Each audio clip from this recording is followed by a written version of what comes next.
up popular, this is your eyes and आज की video में हम लोग फर्स्ट फ्लाइट बुक की जितने भी पोएम्स है ना वो एक ही वीडियो में कवर अप करेंगे बहुत ही अच्छे तरीके से। एंड इस वीडियो को देखने के बाद कोई और वीडियो देखने की जरूरत ही नहीं पड़ेगी।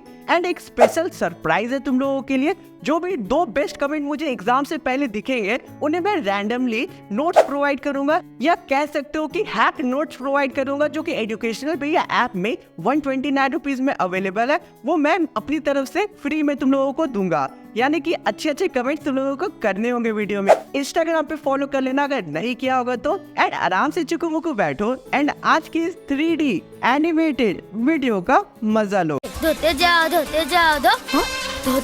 धोते जाओ। तो हेलो दोस्तों, आज हम लोग पढ़ेंगे डस्ट ऑफ स्नो, जिसे लिखा है रॉबर्ट फ्रॉस्ट ने। तो बेसिकली ये तुम लोगों का फर्स्ट फ्लाइट बुक का पहला पोयम होने वाला है।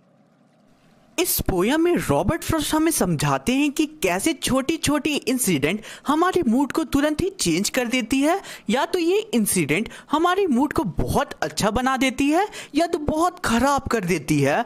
तो सबसे पहले हम लोगों का ये काम होने वाला है कि इस पोयम के सबसे इंपॉर्टेंट डिफिकल्ट वर्ड मीनिंग को हम लोगों को जान लेना चाहिए, ताकि ये जो पोयम है इसे समझने में थोड़ी आसानी हो जाए। ठीक है, तो अब चलो बच्चा पार्टी हम लोग आगे बढ़ते हैं। अब तो टीना, क्या तुम्हें पता है कि सूक डाउन का मतलब क्या होता है, जो कि डस्ट ऑफ स्नो का एक वर्ड मीनिंग है? हाँ, मुझे इसका मतलब पता है। इसका मतलब होता है टू सेक। वाह, तुमने तो सही बताया। अब चलो मुझे सेकेंड वर्ड का मीनिंग बताओ, जो कि है हेमलॉक ट्री। इसका मतलब बताओ तब मैं मानूं। अरे बुद्धू, तुम्हें ये पता नहीं कि हेमलॉक ट्री क्या होता है? हेमलॉक ट्री एक पॉइजनस ट्री है जिसमें व्हाइट फ्लावर्स ग्रो होते हैं। अब समझे क्या होता है हेमलॉक ट्री? अब भूलना मत कभी। तो अब चलो मुझे आखिरी वर्ड का एक मीनिंग समझा दो, जिसका वर्ड है र्यूड। इसका मतलब क्या होता है? मुझे समझ नहीं आता है र्यूड का मतलब क्या होता है, मुझे बताओ तो। अरे डफर इडियट, तुम्हें र्यूड का मतलब नहीं पता? र्यूड का मतलब तो बच्चे को पता है। अभी क्लास 10th के कोई भी स्टूडेंट को पूछ दोगी तो र्यूड का मतलब बता देगा। देखो, र्यूड का मतलब होता है रिग्रेट करना, यानी कि कोई भी चीज पे पछताना। ठीक है, समझ गए? अब भूलना मत। ठीक है, तो अब चलो हम लोग आगे बढ़ते हैं। अब तो यहाँ तक था हमारे इस पोयम का एक ओवरव्यू और साथ ही इंपॉर्टेंट वर्ड मीनिंग। तो अब चलो इस पोयम को लाइन बाय लाइन पढ़ के इसके मीनिंग भी जान लेते हैं। सो अब चलो बढ़ते हैं हम लोग इस पोयम के लाइन बाय लाइन एक्सप्लेनेशन की तरफ। तो फर्स्ट स्टैंजा हमारा, the way a crow shook down on me the dust of snow from a hemlock tree.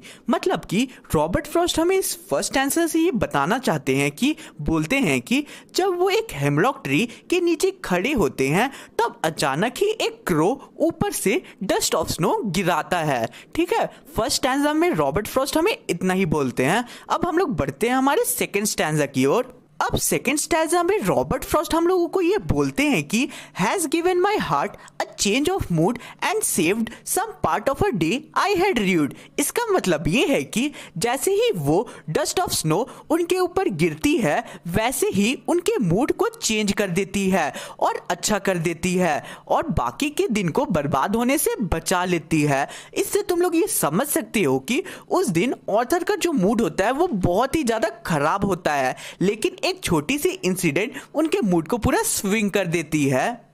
तो मेरे प्यारे दोस्तों, मुझे कमेंट करके ये जरूर बताना कि क्या ऐसा कोई इंसिडेंट तुम लोगों के साथ भी हुआ है जिसके कारण तुम लोगों का जो मूड है वो स्विंग हो गया हो। कमेंट करके जरूर बताना, कमेंट का इंतजार रहेगा और अच्छे कमेंट को हार्ट जरूर मिलेगा। ठीक है, सो अब इतना ही था आज के हमारे इस वीडियो पसंद आया हो देन वीडियो को लाइक करना, चैनल को नया है देन सब्सक्राइब कर देना। धोते जाओ।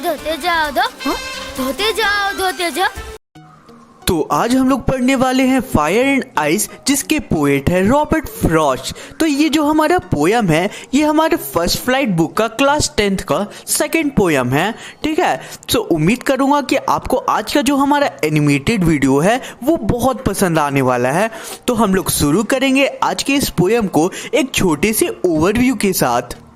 इस पोयम में रॉबर्ट फ्रॉस्ट, जो कि हमारे पोएट है, वो हमें ये बताना चाहते हैं कि ये जो हमारा वर्ल्ड है वो डिस्ट्रॉय होगी तो वो 2 चीज़ों से होगी, that is fire and ice. यहाँ पे फायर ह्यूमन डिजायर मतलब कि ह्यूमंस की इच्छाओं को सिंबलाइज कर रही है, और आइस जो है वो ह्यूमन हेट्रेट यानी कि ह्यूमंस के बीच जो नफरत है उसे सिंबलाइज कर रही है। तो रॉबर्ट चचा यानी कि रॉबर्ट फ्रॉस्ट हमें इस पोयम के थ्रू ये बताना चाहते हैं कि ह्यूमन की इच्छाएं इतनी बढ़ जाएगी कि ह्यूमंस अपनी डिजायर्स को फुलफिल करने के लिए कुछ भी कर जाएंगे, नहीं तो एक दिन ह्यूमन हेट्रेट इतनी ज़्यादा बढ़ जाएगी कि ये जो पूरा वर्ल्ड है वो खुद ब खुद डिस्ट्रॉय हो जाएगा। तो यहाँ तक तो था हमारी इस पोयम का एक छोटा सा ओवरव्यू। अब हम लोग फर्स्ट स्टैंजा को डिस्कस कर लेते हैं, जो कि है some people say the world will end in fire, some say in ice, from what I have tasted of desire I hold with those who favour fire. इसका मतलब ये है कि कुछ लोग कहते हैं कि ये जो वर्ल्ड है ये फायर से डिस्ट्रॉय होगी, कुछ कहते हैं कि आइस से डिस्ट्रॉय होगी, लेकिन रॉबर्ट फ्रॉस्ट की इच्छा ये है कि, और वो उन लोगों का सपोर्ट करते हैं जो लोग कहते हैं कि ये वर्ल्ड फायर से डिस्ट्रॉय होगी। तो यहाँ तक तो था हमारे फर्स्ट स्टैंजा का एक्सप्लेनेशन। तो अब सेकंड स्टैंजा में कुछ इंपॉर्टेंट वर्ड मीनिंग है जिसे हमने जानना बहुत ज़रूरी है। तो नेहा तुम मुझे बताओ कि पेरिस वर्ड का मीनिंग क्या होता है, मुझे समझ नहीं आ रहा है। अरे बुद्धू, अभी तक तुम्हें पेरिस वर्ड का मीनिंग नहीं पता? पेरिस वर्ड का मीनिंग होता है एंड, ठीक है? अब समझ गए, अब कभी भूलना मत पेरिस वर्ड का मीनिंग। वाव नेहा, तुम्हें तो सभी कुछ आता है। चलो मुझे सेकेंड वर्ड का मीनिंग बताओ जिसका मतलब होता है सफिस। अरे पागल इंसान, तुम्हें सफिस का मतलब नहीं पता? सफिस का मतलब होता है कि इनफ, ठीक है? अब भूलना मत, सफिस का मतलब होता है इनफ, ठीक है? अब यहाँ तक समझ गए। अब हम लोग चलो फायर एंड आइस का सेकेंड स्टैंजा का एक्सप्लेनेशन भी जान लेते हैं, ठीक है? तो अब चलो नेक्स्ट हम लोग सेकेंड स्टैंजा पढ़ते हैं। अब हम लोगों का सेकेंड स्टैंजा है, but if it had to perish twice I think I know enough of hate to say that for destruction ice is also great and would suffice. इसका मतलब ये है कि अगर इस दुनिया को 2 बार खत्म होना होगा तो मेरे हिसाब से इस वर्ल्ड में इतनी ज़्यादा हेटरेट है कि ये वर्ल्ड आइस से डिस्ट्रॉय होगी और वो भी ग्रेट होगा एंड इनफ होगा। तो बच्चा पार्टी, तुम लोग कमेंट करके मुझे ये जरूर बताना कि इस पोयम के हिसाब से अगर ये वर्ल्ड है वो डिस्ट्रॉय होती है तो वो किस चीज से होगी, फायर या फिर आइस? मुझे तुम लोगों का कमेंट का इंतजार रहेगा और अच्छे कमेंट्स को हार्ट जरूर मिलेगा। धोते जाओ धोते जाओ धोते जाओ धोते जाओ। A Tiger in the Zoo written by Leslie Norris। So इस पोयम में पोएट जू में रहने वाले टाइगर का कंपैरिजन फॉरेस्ट में रहने वाले टाइगर से करते हैं। तो आज जो हमारा ये पोयम है काफ़ी इंटरेस्टिंग सा पोयम है एंड ये जो पोयम है ये पूरा एक टाइगर के अराउंड रिवॉल्व करेगा। तो अगर तुम लोग इस वीडियो को पूरा एंड तक देख लेते हो देन ये मेरी गारंटी कि तुम लोग इस पोयम को पूरे अच्छे से समझ लोगे, ठीक है? So let's start with the explanation of first stanza. तो हमारा फर्स्ट स्टैंजा है, he stalks in his vivid stripes the few step of his cage on pads of velvet quiet in his quiet rage। so हमारा first stanza जो है वो अ tiger in the zoo के बारे में पोएट इसमें बता रहे हैं कि जू में जो टाइगर है उसकी कंडीशन इस वक्त क्या है, ठीक है? सो सबसे पहले तो हम लोग इस स्टैंजा में डिफिकल्ट वर्ड मीनिंग्स को जान लेते हैं। तो सबसे पहला वर्ड है स्टॉक, जिसका मतलब होता है to move slowly and quietly. Second word है विविड, जिसका मतलब होता है ब्राइट। थर्ड वर्ड है पैट्स, जिसका मतलब होता है पाउज ऑफ टाइगर, यानी कि टाइगर का जो पैर होता है उसे पाउज बोलते हैं, ठीक है?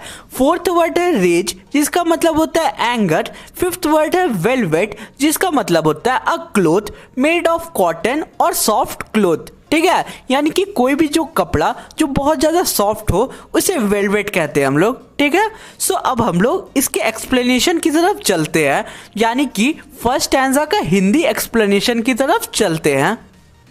तो फर्स्ट स्टैंजा में पोएट हमें बोलते हैं कि ही स्टॉक्स, मतलब कि जो टाइगर है वो धीरे धीरे क्वाइटली अपनी ब्राइट अपीयरेंस के साथ केज में चल रहा होता है। वो अपने छोटे छोटे वेलवेट जैसे पैरों से अपने एंगर यानी कि गुस्से को कंट्रोल किए केज में घूम रहा होता है। अब जो टाइगर है वो गुस्सा इसलिए है क्योंकि वो एक केज में बंद है। टाइगर की असली जगह फॉरेस्ट में होती है। एंड सपोज अगर आपको कोई केज में बंद कर दे तो आपको गुस्सा नहीं आएगा, किसी को भी आएगा। वैसे ही गुस्से में अभी टाइगर केज में घूम रहा होता है। तो फर्स्ट स्टैंजा में पोएट हमें इतना ही बोलते हैं। तो अब हम लोग चलते हैं सेकेंड स्टैंजा की तरफ। सो अब हम लोग बढ़ते हैं हमारे सेकेंड स्टैंजा की तरफ, जो कि है he should be lurking in shadow sliding through long grass near the water hole where plump deer pass. So सबसे पहले तो हम लोग इस स्टैंजा के डिफिकल्ट वर्ड मीनिंग को जान लेते हैं। सबसे पहला वर्ड है लर्किंग, जिसका मतलब होता है हाइडिंग। सेकेंड वर्ड है हमारा प्लम्प, जिसका मतलब होता है फ्लेसी और हेल्दी। ठीक है। अब चलो बढ़ते हैं हम लोग सेकेंड स्टैंजा के हिंदी एक्सप्लेनेशन की तरफ। तो अब सेकेंड स्टैंजा में पोएट टाइगर इन फॉरेस्ट की बात कर रहे हैं कि अगर ये जो टाइगर है ये जू में ना होके अभी एक फॉरेस्ट में होता तो वो क्या करता।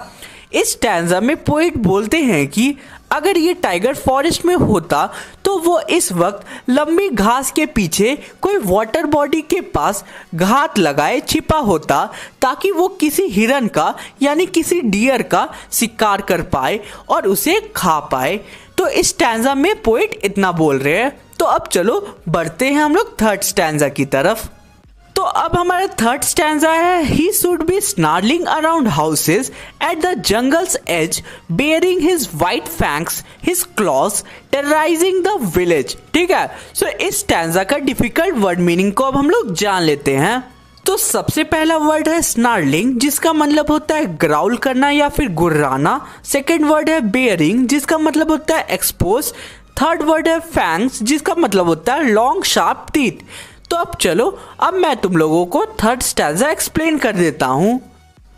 तो पोएट थर्ड स्टैंजा में टाइगर इन फॉरेस्ट की बात कर रहे हैं। तो यहाँ पे पोएट बोलते हैं कि जो टाइगर है उसे इस वक्त फॉरेस्ट के पास किसी गांव में गुर्राते हुए घूमना चाहिए था और अपने लॉन्ग शार्प टीथ और पंजों के साथ विलेज में डर फैलाना चाहिए था। तो देखो अगर कोई भी टाइगर का क्या काम होगा, विलेज के पास कोई भी गांव हो तो वहां पे घूमना और लोगों के बीच डर फैलाना। ठीक है। बेसिकली कोई भी टाइगर ऐसा ही करता है, लेकिन जो अभी टाइगर जू में कैद है वो ये सब नहीं कर पा रहा है। ठीक है। तो थर्ड स्टैंजा में पोएट इतना ही बोल रहे हैं। तो अब चलो फोर्थ स्टैंजा का एक्सप्लेनेशन हम लोग शुरू करते हैं। तो अब हमारा फोर्थ स्टैंजा है but he is locked in a concrete cell, his strength behind bars stalking the length of his cage ignoring visitor. तो अब चलो मैं तुम लोगों को फोर्थ स्टैंजा एक्सप्लेन कर देता हूँ। तो फोर्थ स्टैंजा में पोएट टाइगर इन जू की बात कर रहे हैं और वो बोल रहे हैं कि लेकिन जो टाइगर है वो तो कॉन्क्रीट सेल में बंद है, मतलब कि जू के केज में बंद है। टाइगर की जितनी भी स्ट्रेंथ है वो केज के पीछे है और वो केज में धीरे धीरे चल रहा है और सारे विजिटर्स को इग्नोर कर रहा है। तो अब हमारा लास्ट स्टैंजा है he hears the last voice at night the patrolling cars and stares with his brilliant eyes at brilliant stars. तो अब चलो मैं आप लोगों को लास्ट स्टैंजा भी एक्सप्लेन कर देता हूँ।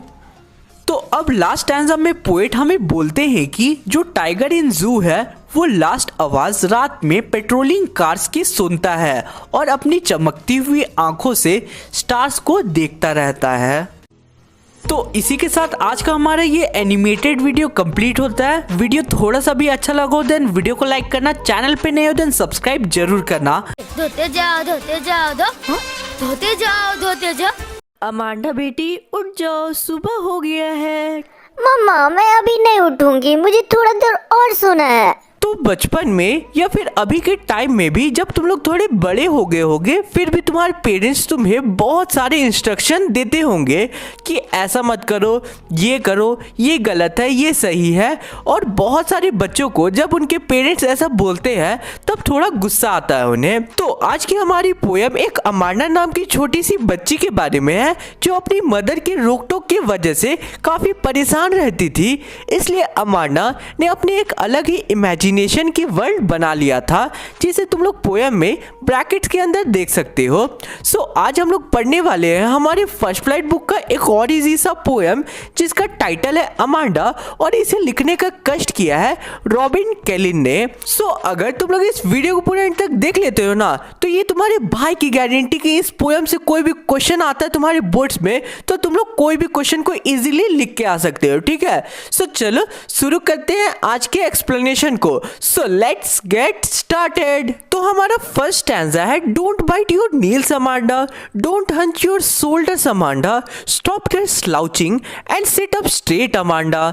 तो यहाँ पे अमांडा की मदर अमांडा को कह रही है, इंस्ट्रक्शंस दे रही है, अमांडा अपने नाखूनों को दांतों से मत चबाओ, अपनी जो शोल्डर है उसे ऊंचा करके मत बैठो अमांडा, स्टॉप दैट स्लाउचिंग, मतलब अमांडा तुम अच्छे से ढंग से चलो और एकदम स्ट्रेट बैठो। तो अब जैसे ही अमांडा ये सब इंस्ट्रक्शंस को सुनती है अपने मॉम से, तो वो अपने इमेजिनेशन की वर्ल्ड में चली जाती है और सोचती है, There is a languid emerald sea where the sole inhabitant is me, a mermaid drifting blissfully। अब इसका क्या मतलब है? काश एक बड़ी सी एमरल्ड मतलब ग्रीन कलर की सी होती, जिसकी सोल इनहेबिटेंट मैं होती, मतलब मैं उस समुद्र में अकेली होती एक मरमेड के जैसे, और ब्लिसफुली यानी मज़े से खुशी खुशी उस सी में घूमते रहती।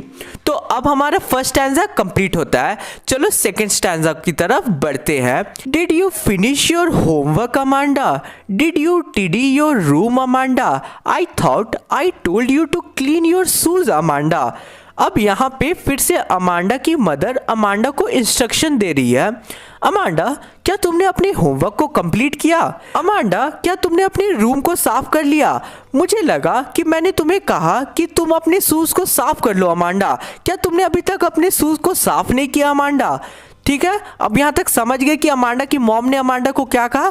फिर से अब अमांडा अपनी सपनों की दुनिया में चली जाती है और इस बार क्या सोचती है, चलिए जानते हैं। I am an orphan roaming the street, I pattern soft dust with my hushed bare feet, the silence is golden, the freedom is sweet। अब फिर से अमांडा सोच रही है, काश मैं एक ऑर्फन मतलब अनाथ होती, काश मेरा कोई नहीं होता, मैं अकेले ही सड़कों में घूमते रहती और रास्ते में जो मिट्टी है उससे अपने नंगे पैरों से खेलते रहती, साइलेंस गोल्ड के जैसे है और फ्रीडम बहुत स्वीट होता है। तो देखो अमांडा की मदर जब उससे कुछ भी कहती थी ना, तो वो चिड़चिड़ी में ये सब सोचने लगती थी कि काश मैं अनाथ होती वगैरह वगैरह। समझ गए यहाँ तक। अब चलो बढ़ते हैं हम लोग थर्ड स्टैंजा की तरफ। Don't eat the chocolate Amanda, remember your acne Amanda, will you please look at me when I am speaking to you Amanda.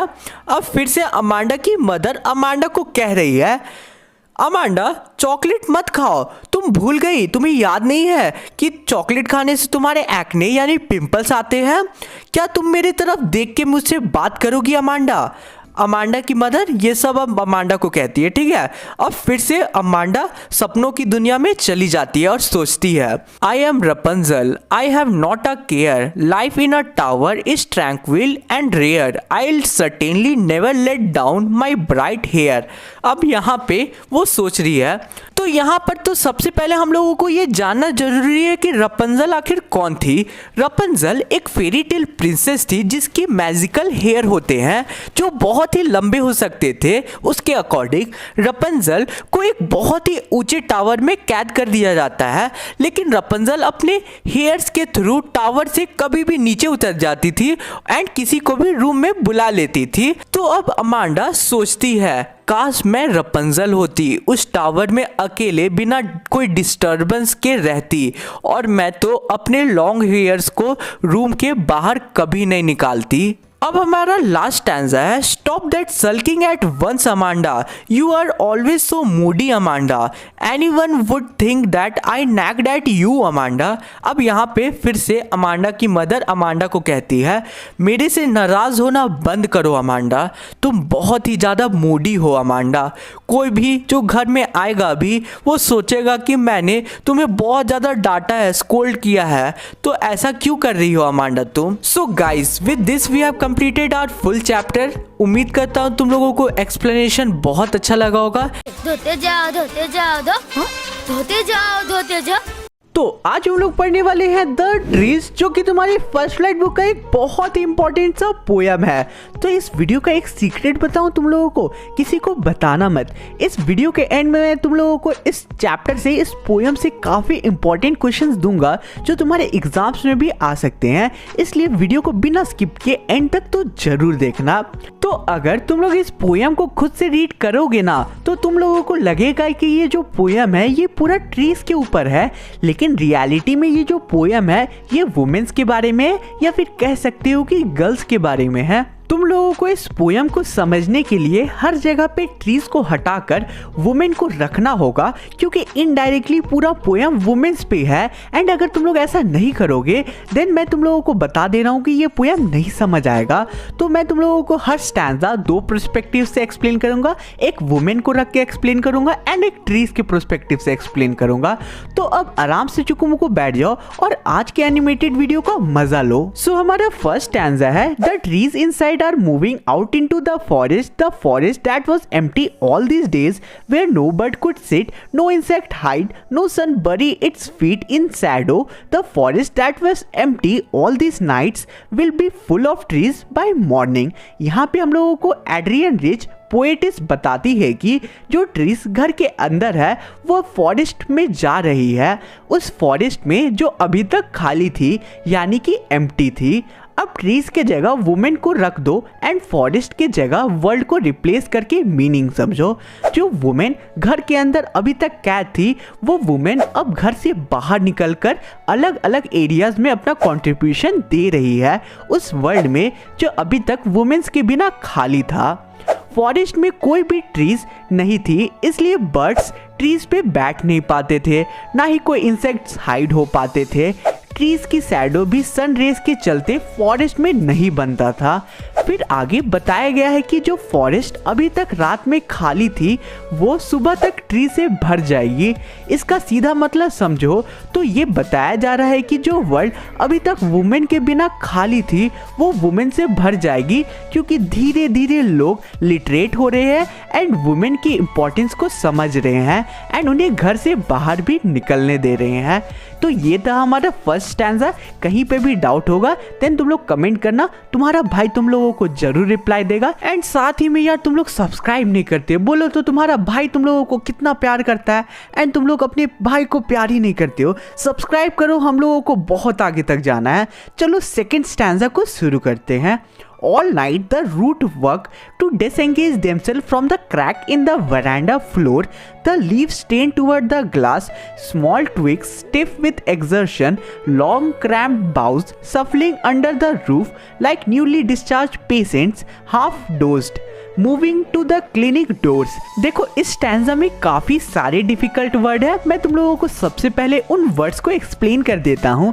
पहला वर्ड है डिसएंगेज, जिसका मतलब होता है टू सेपरेट। सेकेंड वर्ड है वरांडा, जिसका मतलब होता है अ रूफ्ड ओपन एयर हॉलवे। वरांडा बेसिकली सारे घरों में होता है लगभग में, ठीक है। ये ऐसी जगह होता है जहाँ पे ओपन एयर चलता रहता है। थर्ड वर्ड है स्ट्रेन, जिसका मतलब होता है टू गिव प्रेशर और फोर्स, यानी कि किसी भी चीज़ पे प्रेशर या फिर फोर्स लगाना। फोर्थ वर्ड है ट्विग, जिसका मतलब होता है स्मॉल स्टेम। फिफ्थ वर्ड है एक्सर्शन, जिसका मतलब होता है एफर्ट। सिक्स्थ वर्ड है क्रैम्प्ड, जिसका मतलब होता है रेस्ट्रिक्टेड। सेवेंथ वर्ड है सफलिंग, जिसका मतलब होता है मूविंग रिपीटेडली। तो अब चलो हम लोग इस स्टैंजा के डीप मीनिंग को समझते हैं। इसमें हमें बताया गया है कि अगर हम ट्रीज को घर के अंदर प्लांट करके रखते हैं तो वो कौन कौन सी कोशिशें करता है बाहर निकलने के लिए। तो इन लाइन्स में पोएटिस बोलती है कि पूरी रात ट्रीज के रूट काम करती है एक दूसरे से सेपरेट होने के लिए, ताकि वो वरांडा के क्रैक्स को तोड़कर बाहर निकल पाए। ट्री की लीव्स घर के ग्लासेस में फोर्स लगा रही है, मतलब प्रेशर डाल रही है ताकि उसे तोड़कर बाहर आ सके। छोटे छोटे स्टेम्स एफर्ट लगा रही है एंड साथ ही में ट्रीज के ब्रांचेस जो लंबे टाइम से बंद है घर में, वो इधर उधर मूव कर रहे हैं घर से बाहर निकलने के लिए, जैसे एक पेशेंट बिहेव करता है at the time of discharge. यानी कि अगर कोई पेशेंट बहुत दिनों से हॉस्पिटल में है तो जब उसका डिस्चार्ज होने वाला होता है तो वो बहुत ज़्यादा एक्साइटेड होता है ना, वैसे ही ट्रीज होते हैं उस टाइम पे। अगर हम ट्रीज के जगह वुमेन को रखते हैं तो हमें बताया जा रहा है कि फीमेल्स एफर्ट लगा रही है घर के डिस्ट्रक्शन को तोड़कर बाहर निकलने के लिए। जैसे कि एक हाउस में जो गर्ल्स है, वुमेन्स है, उन्हें बंद करके कैद करके रखा गया है, देन वो बहुत ज़्यादा एफर्ट्स लगा रही है अलग अलग कि उन्हें भी घर के बाहर निकल कर अलग अलग फील्ड में अपना कॉन्ट्रीब्यूशन वो दे पाए। तो यही चीज़ हम लोगों को बताया गया है। तो अब चलो बढ़ते हैं थर्ड स्टैंजा की तरफ। I sit inside, doors open in the veranda, writing long letters in which I scarcely mention the departure of the forest from the house.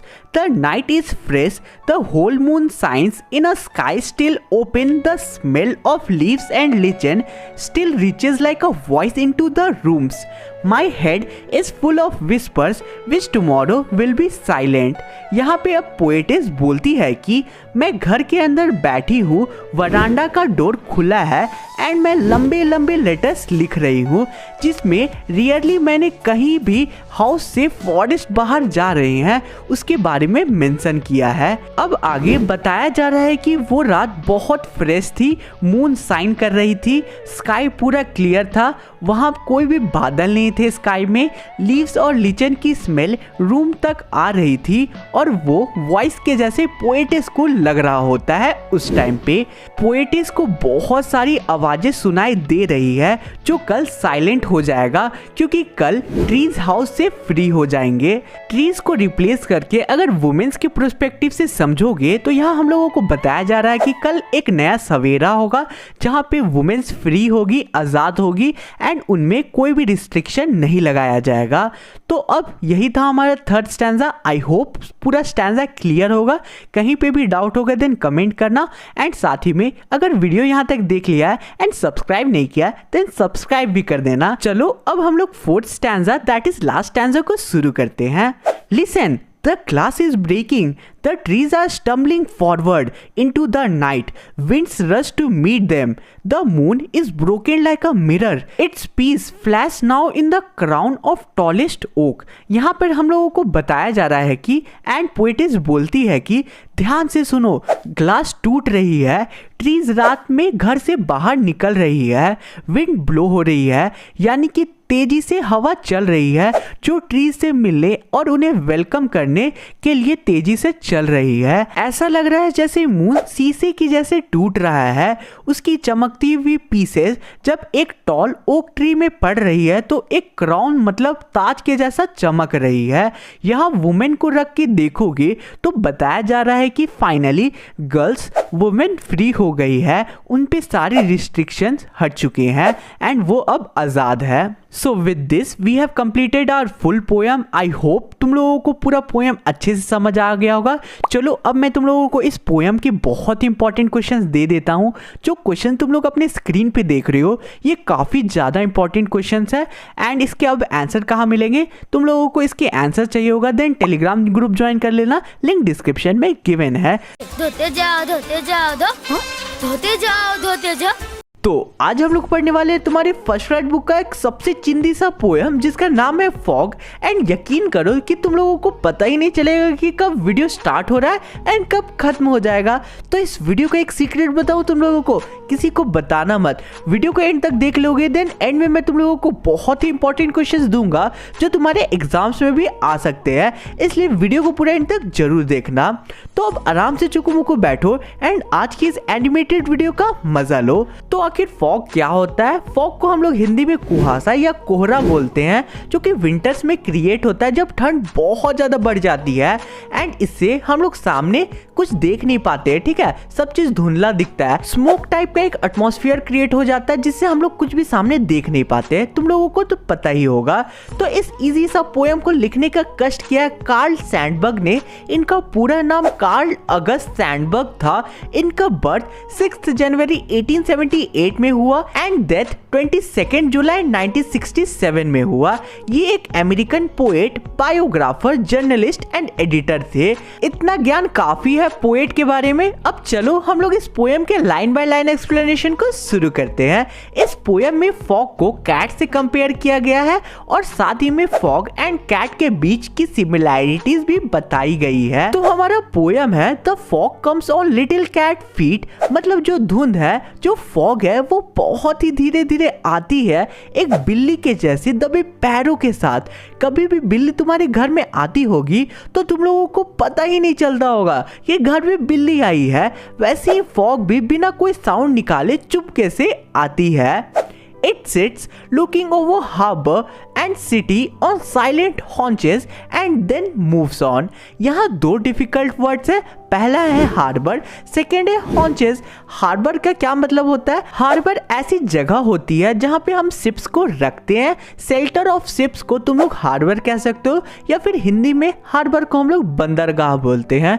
Second word है हॉन्चेस। इसका मतलब होता है सिटिंग ऑन नीज, यानी कि घुटनों पे बैठना। फॉग पूरे हार्बर एंड सिटी को घेर लेती है, यानी कि कवर कर लेती है। फिर कुछ देर रहती है वहां पे एंड फिर चुपके से एक कैट की जैसे गायब हो जाती है। यानी कि कैट घर में आती है तो तुम लोगों को पता ही नहीं चलता हो कि कब कैट घर में आई एंड फिर जाते वक्त भी वो चुपके से चली जाती है अपने काम को करके एंड तुम लोगों को पता ही नहीं चलता होगा। वैसे ही फॉग भी है, कब आती है एंड कब चली जाती है चुपके से, किसी को नहीं पता चलता है। So this is the end of our poem. उम्मीद करता हूँ कि पूरा पोएम पूरा क्लियर आउट हुआ होगा। कहीं पे भी डाउट होगा देन कमेंट करके पूछना, तुम्हारा भाई जरूर रिप्लाई देगा। एंड अब चलो हम लोग इंपॉर्टेंट क्वेश्चंस को देख लेते हैं इस पोएम के। तो ये जो क्वेश्चन तुम लोग अपने स्क्रीन पे देख रहे हो ना, ये काफी ज्यादा इंपॉर्टेंट क्वेश्चंस है जो एग्जाम्स में भी आ सकते हैं। ये सारे क्वेश्चन को अच्छे से कंप्लीट कर लेना, प्रैक्टिस कर लेना। आंसर चाहिए होगा देन टेलीग्राम ग्रुप ज्वाइन कर लेना, वहां मैं तुम लोगों को आंसर प्रोवाइड कर दूंगा इन क्वेश्चन के। अभी तक तुम लोगों ने मुझे इंस्टा पे फॉलो किया है कि नहीं, कर लेना अगर नहीं किया होगा। साथ ही में चैनल पे नए देन सब्सक्राइब कर देना। धोते जाओ धोते जाओ धोते जाओ।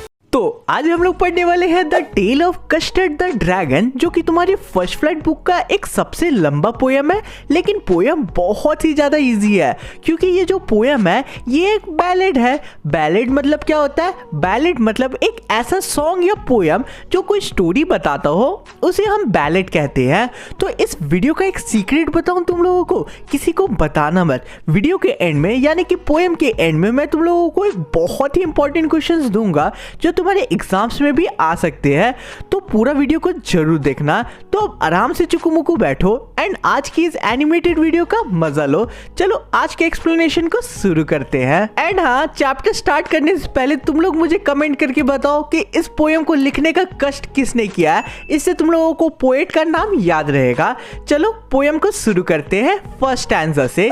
तो हमारा फर्स्ट स्टैंजा है, Belinda lived in a little white house with a little black kitten and a little grey mouse and a little yellow dog and a little red wagon and a really truly little pet dragon। यहाँ पे poet हम लोगों को बताते हैं कि Belinda जो एक छोटी सी लड़की है, वो एक छोटी सी व्हाइट कलर के घर में रहती थी। उसके साथ एक छोटा सा ब्लैक कलर का बिल्ली का बच्चा रहता था, एक छोटा सा ग्रे कलर का चूहा रहता था, छोटा सा येलो कलर का डॉग रहता था, एक रेड कलर का गाड़ी और एक रियल ट्रू ड्रैगन के साथ वो रहती थी अपने व्हाइट हाउस में। अब हमारा सेकंड स्टैंजा है, now the name of the little black kitten was Ink and the little grey mouse she called him Blink and the little yellow dog was sharp as Mustard but the dragon was coward and she called him Custard. अब इस stanza में, that is second stanza में, हमें सबके नाम बताए जाएंगे। यहाँ पे हम लोगों को बताया जा रहा है कि अब उस ब्लैक कलर का किटन का नाम इंक था, उस ग्रे माउस का नाम ब्लिंक था, डॉग का नाम मस्टर्ड था, जो ड्रैगन था हमारा वो डरपोक था, इसलिए उसका नाम कस्टर्ड था। अब हमारा थर्ड स्टैंजा है, custard the dragon had big sharp teeth and spikes on top of him and scales underneath, mouth like fireplace, chimney for a nose, and a Relio Trulio daggers on his toes। यहाँ पे हम लोगों को इस stanza में बताया जा रहा है कि ड्रैगन का आखिर डिस्क्रिप्शन कैसा है। तो यहाँ पे बताया जा रहा है कि जो कस्टर्ड है, जो ड्रैगन है, उसके बड़े शार्प तीत थे, उसके टॉप में स्पाइक्स थे यानी कि नुकीले कांटे थे, और नीचे के साइड यानी कि आगे के साइड स्केल्स थे, मतलब धारियाँ थी। उसके मुंह से आग निकलती थी, नाक से धुआं निकलता रहता था, और उसके पैरों में बड़े बड़े नाखून थे। एंड तुम लोगों को पता ही होगा, पोकेमॉन देखे होगे तो चारिज़ार्ड का डिस्क्रिप्शन पता ही होगा, वैसे ही है हम लोगों का ड्रैगन कस्टर्ड। अब हमारा फोर्थ स्टैंजा है, Belinda was brave as a barrel full of bears and Ink and Blink chased lions down the stairs. Mustard was brave as a tiger in a rage but Custard cried for a nice safe cage. चलो अब हमारा fourth stanza का meaning क्या है। Belinda भालुओं के झुंड के जितना ब्रेव थी, यानी कि बियर्स के झुंड की जितना ब्रेव थी। इंक और ब्लिंक शेर को भी दौड़ाकर भगा दिया करते थे सीढ़ियों के नीचे।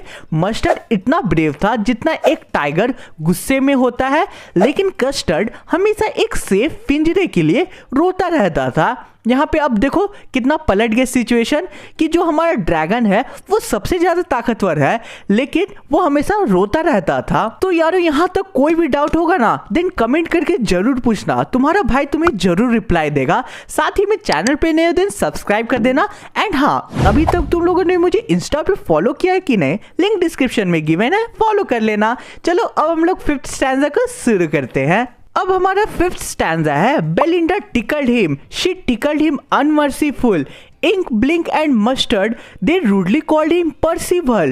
They all sat laughing in the little red wagon at the Relio Trulio cowardly dragon।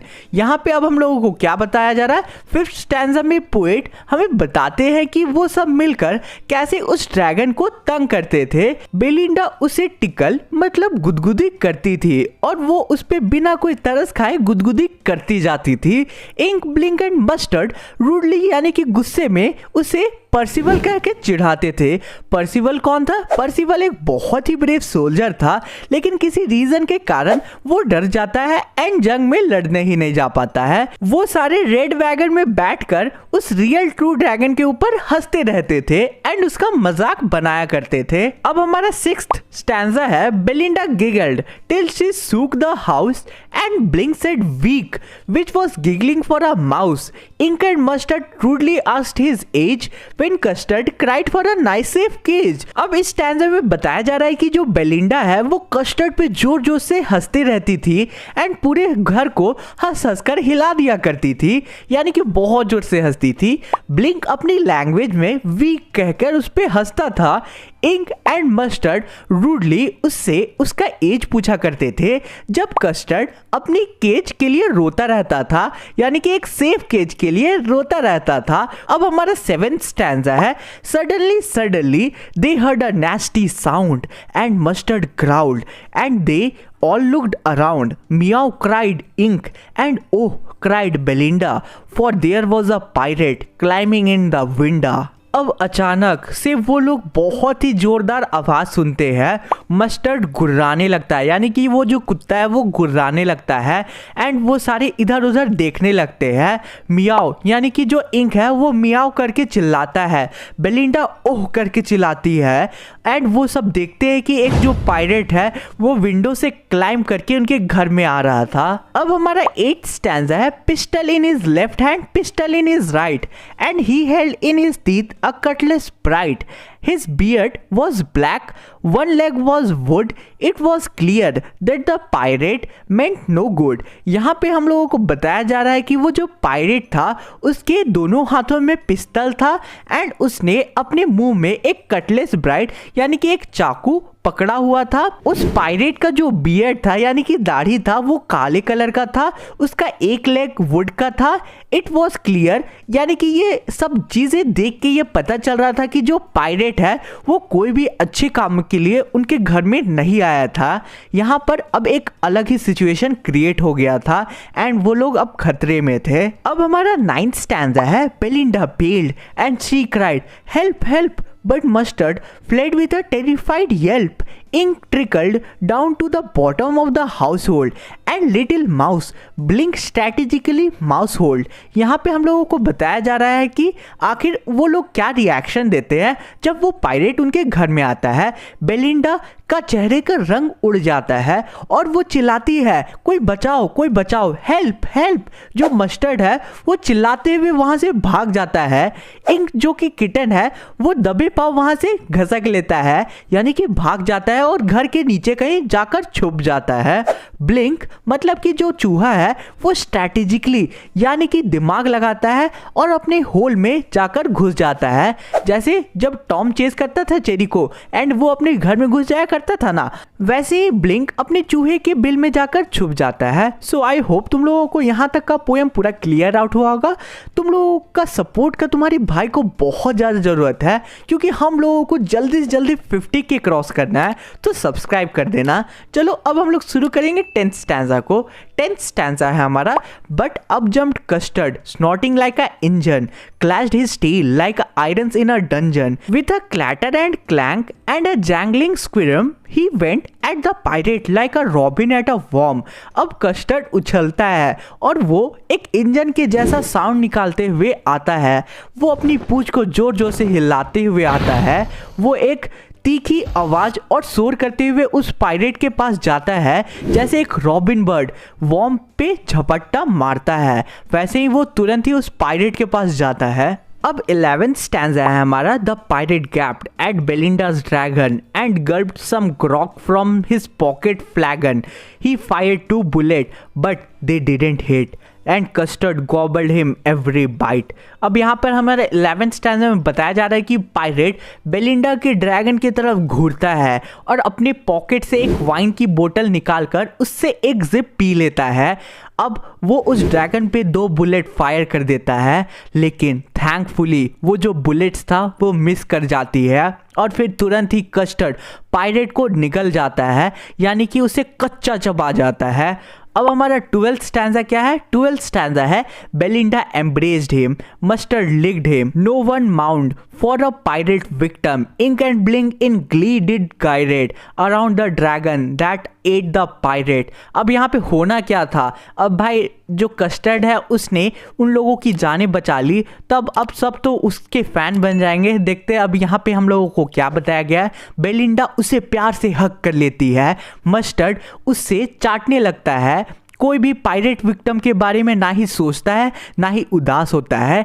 Ink और ब्लिंक कस्टर्ड के चारों तरफ घूमने लगते हैं, तो ये तो ऑब्वियसली होना था। अब हमारा 13th स्टैंजा है, but presently up spoke little dog Mustard, I did have been twice as brave if I hadn't been flustered, and up spoke Ink and up spoke Blink, we did have been 3 times brave with ink, and custard said I quite agree that everybody is braver than me।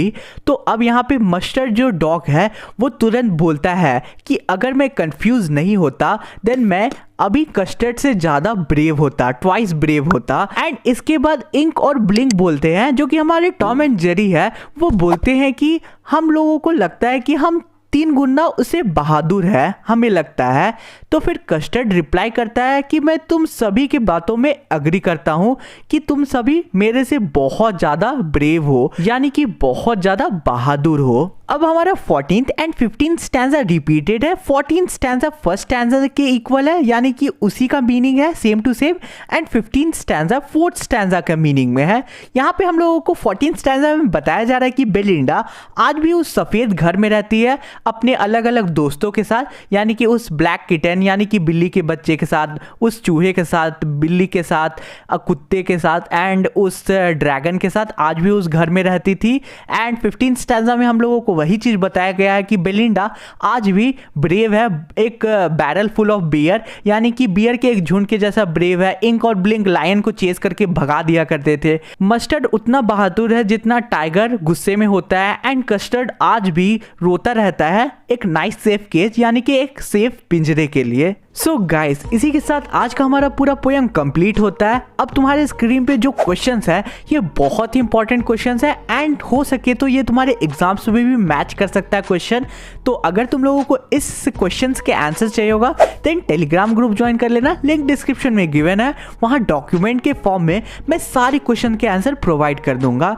धोते जाओ धोते जाओ धोते जाओ धोते जाओ। How to tell wild animals, जिसे लिखा है कैरोलिन वेल्स ने। और हाँ, साथ ही साथ इस चपड़गंजू से भी बचाऊंगा जो तुम्हें कोर्ट में स्यू करने की बात कर रहा था। बड़ा आया मेरे ऑडियंस को स्यू करने वाला। अगर कभी तुम ईस्ट के जंगलों में जाते हो, मतलब अगर तुम्हें ईस्ट के जंगलों में जाने का चांस मिलता है और वहां पर तुमसे पहले तुम्हें ढूंढता हुआ एक लार्ज टाउनी बीस्ट, मतलब एक बड़ा येलो ब्राउन या फिर ऑरेंज ब्राउन कलर का 4 पैरों वाला डेंजरस जंगली जानवर आके खड़ा होता है और वो तुम्हारे ऊपर दहाड़ता है और फिर उसके अगले ही पल तुम मरने लगते हो, तो समझ जाना वो जानवर कोई और नहीं बल्कि एशियन लायन है। तुम्हें एशियन लायन पहचानने आ गया। यही था हमारा फर्स्ट स्टैंजा। अब हम बढ़ते हैं हमारे सेकंड स्टैंजा पे। अगर तुम जंगल में घूमी घूमी कर रहे हो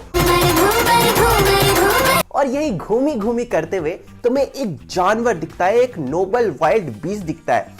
नोबल वाइल्ड बीस्ट का मतलब होता है एक बहुत ही रॉयल हाई क्लास 4 पैरों वाला जंगली जानवर, डेंजरस जंगली जानवर, जिसका जो पूरा बॉडी हो ना वो येलो कलर का हो और उस येलो कलर के ऊपर ब्लैक स्ट्राइप्स बने हुए हो और तुमने सिर्फ इतना ही नोटिस किया हो और अगले ही पल वो जो जानवर है वो तुम्हें खा जाए, तो समझ जाना ये बहुत ही सिंपल सा रूल है कि वो एक बंगाल टाइगर है। अब तो तुम्हें बंगाल टाइगर को भी पहचानने आ गया। अब हम बढ़ते हैं अपने थर्ड स्टैंजा पे, ठीक है। यहाँ पे फिर से पोएट बोल रहा है कि तुम फिर से जंगल में घूम रहे हो और तभी तुम्हें एक बीस्ट, मतलब एक डेंजरस जानवर दिखता है जिसके पूरे बॉडी में ब्लैक स्पॉट से भरे हुए हो, मतलब कि पेपर्ड विद ब्लैक स्पॉट्स हो, मतलब उसका जो पूरा बॉडी है ना उसमें black black black black spots हो और अगले ही पल वो जो जानवर है वो तुम्हारे ऊपर उछलता है, तो समझ जाना वो जानवर कोई और नहीं बल्कि लियोपार्ड है। और अगर लियोपार्ड ऑलरेडी तुम्हारे ऊपर उछल चुका है तो इसके बाद चिल्लाकर कोई फायदा नहीं है, क्योंकि तुम जितना ज्यादा चिल्लाओगे वो लियोपार्ड तुम्हारे ऊपर लेप लेप करेगा। मतलब तुम जब तक चिल्लाते रहोगे तब तक वो लियोपार्ड तुम्हारे ऊपर उछलता रहेगा और वो तब तक उछलेगा जब तक तुम दर्द से मर नहीं जाते हो। और इसी सिंपल से चीज से समझ जाना कि वो जानवर कोई और नहीं बल्कि लियोपार्ड है। सिंपल। I can understand. तुम लोग सोच रहे होगे कि हमारी जो पोएट है कैरोलिन वेल्स वो हमारा इतना मजा क्यों ले रही है। अगर हम ऐसे जाते हैं और जानवर को पहचान भी जाते हैं तो उसके बाद हम जिंदा ही नहीं बचेंगे, तो पहचान के करेंगे क्या। तो बेसिकली हमारी जो पोएट है कैरोलिन वेल्स वो इस पोएम को बहुत ही ह्यूमरस वे में एक्सप्रेस करना चाहती थी, इसलिए उन्होंने इस पोएम को इस वे में लिखा है। ओके, चलो फोर्थ स्टैंजा में बढ़ते हैं। अगर तुम अपने गार्डन, मतलब अपने यार्ड में घूम रहे हो और तभी तुम्हें वहां पे एक क्रिएचर दिखे जो तुम्हें देखते ही आके जोर की झप्पी दे दे, तो समझ जाना कि वो कोई और नहीं बल्कि एक बियर है। और अगर तुम्हें फिर भी डाउट हो कि वो बियर है कि नहीं, तो तुम टेंशन मत लो, वो तुम्हें आके और भी सॉफ्ट टचेस करेगा, मतलब तुम्हें और भी झप्पिया और भी हक करेगा और शायद तब तक करेगा जब तक तुम मर नहीं जाते।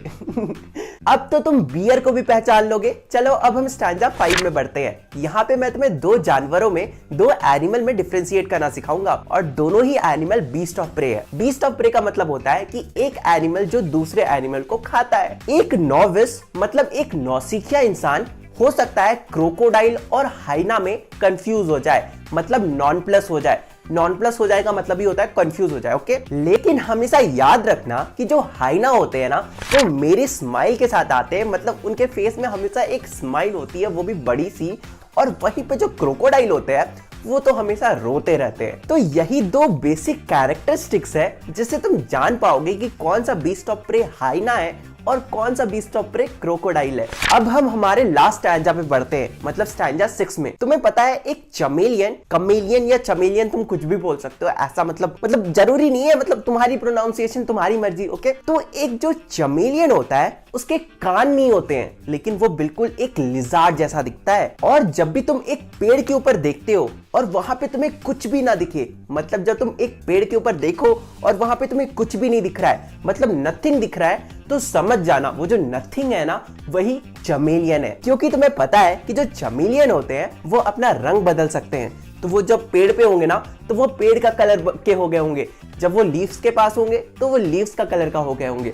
और इसलिए जब भी तुम पेड़ के पास देखोगे, जब पेड़ के ऊपर देखोगे तो तुम उन्हें स्पॉट नहीं कर पाओगे, तुम उन्हें नहीं पहचान पाओगे, इवन कि तुम उन्हें देख भी नहीं पाओगे। एंड ऐसे ही तुम पता कर सकते हो कि वो जो वाइल्ड एनिमल है वो कोई और नहीं बल्कि चमेलियन है। और इस तरह से ये जो तुम्हारा पोएम है बहुत ही प्यारा सा मजेदार सा वो खत्म होता है। देखो तुमने नोटिस किया होगा कि मेरे पास हमेशा एक अच्छा सा प्रॉपर सा माइक होता है, लेकिन आज कुछ इशू के कारण वो कनेक्ट नहीं हो पा रहा है, तो मैंने बहुत ही बेसिक सा माइक यूज किया है।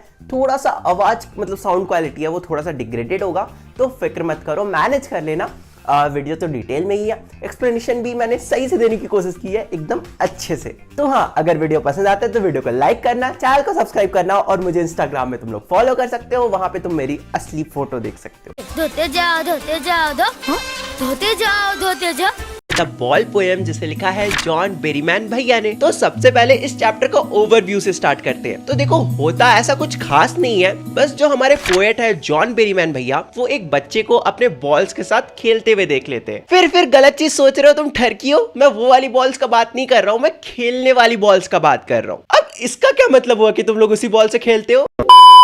हाँ, तो वो जो बच्चा होता है ना वो हार्बर के पास खेल रहा होता है। हार्बर का मतलब जहाँ ओशियन के पास शिप वगैरह लगती है, जहाज वगैरह लगता है, वहां पर। तो जॉन बेरीमैन भैया देखते हैं कि उस बच्चे का जो बॉल होता है वो ड्रिबल करते करते टपकते टपकते पानी में जाके गिर जाता है, मतलब ओशियन में जाके गिर जाता है। एंड इस इंसिडेंट को देखकर हमारे जो जॉन बेरीमैन भैया है वो जीवन के बारे में ज्ञान देते हैं। वो ये ज्ञान देते हैं कि वो बच्चा अब क्या क्या सीख रहा है वगैरह वगैरह, जिसे हम चैप्टर में समझेंगे। ओके, तो चलो चैप्टर के एक्सप्लेनेशन स्टार्ट करते हैं। उससे पहले ऑब्वियसली मेरे वीडियो को लाइक कर देना, चैनल को सब्सक्राइब कर देना, मुझे इंस्टाग्राम में फॉलो कर लेना वगैरह वगैरह, तुम्हें जहां भी मन फॉलो कर सकते हो मुझे। अरे हाँ, और एक चीज, अभी जैसे ही मैं एक्सप्लेनेशन स्टार्ट करूंगा ना तब तुम्हें यहाँ पे सबटाइटल्स देखने को मिलेंगे। वो सबटाइटल्स कुछ और नहीं बल्कि तुम्हारे एनसीईआरटी के लाइंस है, मतलब तुम्हारे पोएम के लाइंस है, तो उससे रिलेट करके मेरे एक्सप्लेनेशन को समझने की कोशिश करना। लिटरली तुम्हें बहुत मजा आने वाला है, बहुत ही इंटरेस्टिंग सा और बहुत ही डीप मीनिंग वाला पोएम है। तो चलो अब एक्सप्लेनेशन को स्टार्ट करते हैं। तो पोएम कुछ ऐसे स्टार्ट होता है और पोएट कहते हैं कि वो लड़का अब कैसा होगा जिसने अपने बॉल को खोया है, वो लड़का अब क्या करेगा। मैंने उस लड़की को देखा था खेलते हुए अपने बॉल्स के साथ, और मैं देख रहा था कि कैसे उसका जो बॉल है वो बाउंस करते करते स्ट्रीट के नीचे से होकर पानी में जाकर गिर गया। और अगर मैं अभी उस लड़के को जाकर बोलता हूँ कि देयर इज अनदर बॉल, मतलब इस दुनिया में और भी बॉल्स हैं, तो इस चीज से कोई फायदा नहीं होने वाला है। उस लड़के का जो दुख है, जो सैडनेस है, वो खत्म नहीं होने वाला है। अभी वो जो लड़का है उसे अत्यंत हिला देने वाला दुख लगता है, मतलब अभी जो वो लड़का है वो बहुत ज्यादा शॉक में है। और अभी वो जो लड़का है वो बहुत ही ज्यादा दुखी है, बहुत ही ज्यादा शॉक में है, इसलिए वो एकदम रिजिड होकर कांपते हुए उस बॉल को नीचे देख रहा है कि कैसे वो जो बॉल है वो बहते हुए ओशियन में जा रही है। वो जो बॉल है जो ओशियन में डूबते जा रही है वो उस यंग लड़के को एडल्ट बना रही है। मतलब बेसिकली यहाँ पे पोएट कहना चाहते हैं कि वो जो बॉल है ना वो उस लड़के का, उस बच्चे का यंग डेज है, और जैसे जैसे वो बॉल डूब रहा है वैसे वैसे उस लड़के का यंग डेज भी डूबता जा रहा है, मतलब जाते जा रहा है, पीछे छूटते जा रहा है। और धीरे धीरे वो जो यंग लड़का है, वो जो यंग बच्चा है, वो धीरे धीरे ट्रांसफॉर्म हो रहा है एडल्ट में, क्योंकि इस पॉइंट पे उस लड़के को जीवन की सीख मिल रही है। और फिर ऑथर कहते हैं इस वक्त मैं इस बच्चे को इंट्रूड नहीं करूंगा, मतलब डिस्टर्ब नहीं करूंगा, क्योंकि जैसा मैंने कहा अगर मैं इस वक्त इस बच्चे को जाकर एक नया बॉल भी दे दूं ना तो वो इस वक्त इसके लिए वर्थलेस होगा, मतलब कि कोई काम का नहीं होगा। फिर पोएट एक्सप्लेन करते हैं कि उन्होंने ऐसा क्यों कहा, क्योंकि इस वक्त वो जो लड़का है ना वो अपनी पहली रिस्पॉन्सिबिलिटी को याद कर रहा है जो उस बॉल के साथ खत्म हो गया, क्योंकि वो जो बॉल है अब वो उसके पास नहीं है, वो डूब चुका है या फिर ओशियन में कहीं खो चुका है। फिर पोएट कहते हैं इस दुनिया में जो लोग होते हैं ना वो बॉल लेते हैं, यहाँ पे बॉल को सामान और रिस्पॉन्सिबिलिटी से सिग्निफाई किया गया है, ठीक है, यहाँ पे बॉल का एक्चुअल मतलब नहीं है। तो यहाँ पे पोएट कहना चाहते हैं कि इस दुनिया में जो लोग होते हैं ना वो रिस्पॉन्सिबिलिटी लेते हैं या फिर सामान लेते हैं, और उनसे वो सामान या फिर रिस्पॉन्सिबिलिटी खोता भी है। लेकिन जब उनसे वो रिस्पॉन्सिबिलिटी और सामान खो जाता है तो उस वक्त, उस मोमेंट पे उनके साथ कोई भी नहीं रहता है, कोई दूसरा नहीं रहता है जो उनकी रिस्पॉन्सिबिलिटी को अपना सके या फिर उनके सामान को वापस कर सके। बेसिकली यहाँ पे पोएट सिंपली यही कहना चाहते हैं कि जिस इंसान की जो चीज रिस्पॉन्सिबिलिटी होती है ना, उसके लिए वही जिम्मेवार होता है अगर वो उसे खो देता है तो। देखो मुझे पता है तुम लोग यहाँ पे क्या सोच रहे हो, यही ना कि पोएट को इतना अफसोस हो रहा था तो उस बच्चे को नया बॉल दे देते, इतना ज्ञान पेलने का क्या जरूरत था। तो इसी चीज को पोएट आगे वाले लाइंस में एक्सप्लेन करते हैं। फिर पोएट कहते हैं कि जो मनी होता है, जो पैसा होता है, वो एक्सटर्नल चीज होता है। जैसे कि हाँ, तुम उस बच्चे को नया बॉल तो दे सकते हो, लेकिन उसका जो पुराना बॉल था जिससे उसकी रिस्पॉन्सिबिलिटी जुड़ी थी, तुम उस रिस्पॉन्सिबिलिटी को उसे वापस नहीं कर सकते हो। और अब उस लड़के को उसके डेस्परेट आइज के पीछे सीख मिल रही है, मतलब he is learning the epistemology of loss, मतलब कि लॉस को सहने की क्षमता या फिर लॉस से उभर कर कैसे बाहर आना है, इस चीज की सीख मिल रही है। और ये जो सीख इस बच्चे को अभी मिल रही है वो हर इंसान, हर मर्द जानता है। और अगर इस दुनिया में कोई है जो नहीं जानता है तो उसे जानना पड़ता है। एक ना एक टाइम उस इंसान के लाइफ में भी आएगा जब उसे भी इस रिस्पॉन्सिबिलिटी वाले बर्डन से उभरना सीखना होगा। एंड इस तरह से ये तुम्हारा डीप मीनिंग वाला पोएम खत्म होता है।